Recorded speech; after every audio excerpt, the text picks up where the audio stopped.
আরেকটি স্লোগান আছে, দেশ গঠনের শহীদ জিয়া, নেত্রী মোদের খালেদা জিয়া আমাদের ধারণ করতে হবে। পৃথিবীর যে প্রান্তে তার যত আলোচক, সমালোচক, নিন্দুক সবাই কিন্তু এক ব্যক্তি স্বীকার করেন, সেই জিয়া রহমানের শাসনামলটা ছিল বাংলাদেশের 54 বছর ইতিহাসে সর্বশ্রেষ্ঠ এবং সর্বজন গ্রহণযোগ্য দেশ পরিচালনা শাসন। এই জন্যই কিন্তু আজকে ধর্ম নির্বিশেষে প্রতিটি দল একটি বাক্যে একটি জায়গায় সবাই একমত হয়েছে, জিয়া রহমানের মতো শাসক হয়তো বাংলাদেশে আসবে কিনা জানি না, তিনি হচ্ছেন সর্বকালের শ্রেষ্ঠ সন্তান এবং শ্রেষ্ঠ শাসক।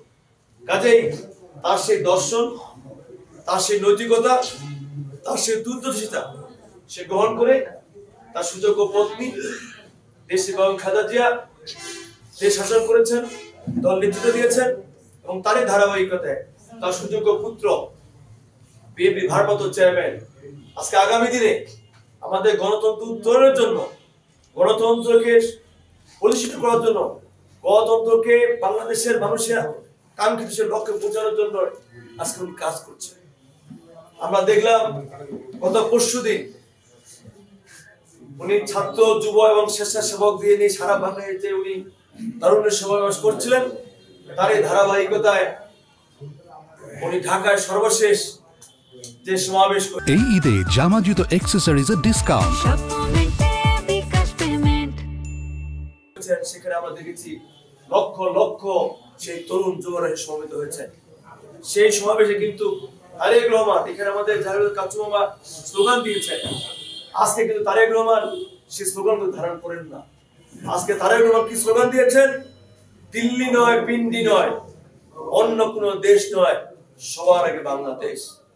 নিজে থেকে স্লোগানটা দিয়ে আমাদের তরুণদের মধ্যে জাগরণ তৈরি করেছেন। এই স্লোগানটা হবে এই মুহূর্তেকার সমসাময়িক স্লোগান, যে স্লোগান ধারণ করে আমরা বাংলাদেশের প্রতিটি 18 কোটি মানুষকে 12 কোটি ভোটারকে উজ্জীবিত করব। আমাদের অন্য কোনো যে ঠিকানা নাই, আমাদের ঠিকানা, আমাদের অস্তিত্ব হচ্ছে বাংলাদেশ, আমরা বাংলাদেশী।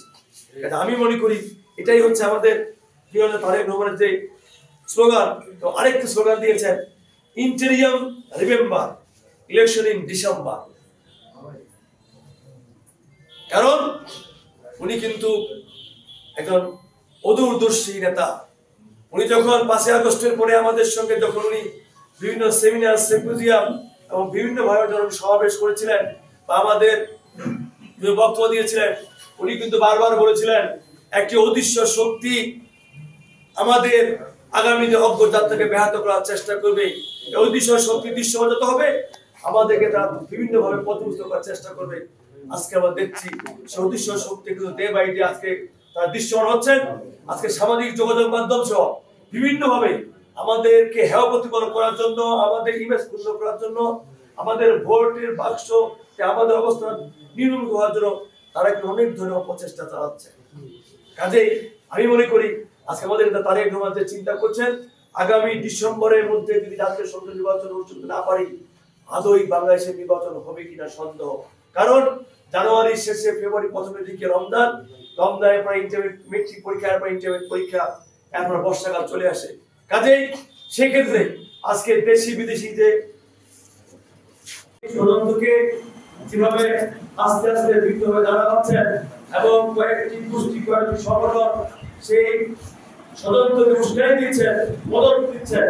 কাজেই সেই ক্ষেত্রে আমাদের প্রিয়তা বিএনপি ভারতের তারেক রহমান শঙ্কিত এবং আমরা আজকে বিএনপিকে ধারণ করি, বিএনপি আদর্শকে ধারণ করি,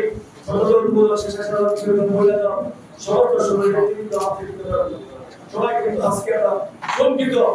তাদের সেই সরকার দূর করার জন্যই প্রয়োজনে আমাদের প্রিয়তা বিএনপি ভারতের তারেক রহমান নূতন কর্মসূচিতে, সেই কর্মসূচিতে আজকে যেমন আমরা অনেকে সেই খরচ থেকে, সেই সরকারের সেই দিক থেকে ব্রিটিশের যে অ্যাম্বাসেডর উনি গতকালকে আমাদের নির্বাচন কমিশনের মিটিং করেছিলেন, আমরা ডিসেম্বরের মধ্যে নির্বাচন অনুষ্ঠিত করার জন্য সর্বরকম প্রস্তুতি আমরা সম্পন্ন করেছি। রোড ম্যাপ ঘোষণা করুন। আমরা বলবো সমস্ত একটি চলমান প্রক্রিয়া। আমরা পৃথিবীর ইতিহাসে দেখতে চাই পৃথিবীর ইতিহাসে কোন দেশে ওই সংস্কারকে সামনে রেখে কোন নির্বাচনকে বিলম্বিত করা হয় না। কাজে আমি মনে করব সংস্কার চলমান প্রক্রিয়া চলবে এবং বিএনপি কমিটির এই জুলাই আগস্ট আন্দোলনে যারা শহীদ হয়েছেন তাদেরকে পুনর্বাসন করা এবং সংস্কার প্রক্রিয়া চলমানকে বাস্তবায়ন করা এবং পাশাপাশি একটি জবাবদিহি সরকার প্রতিষ্ঠা করার জন্য যে আধার কার্ডের দরকার আমরা বিএনপি করব। নির্বাচন কমিশন সংস্কার পরিষদ থেকে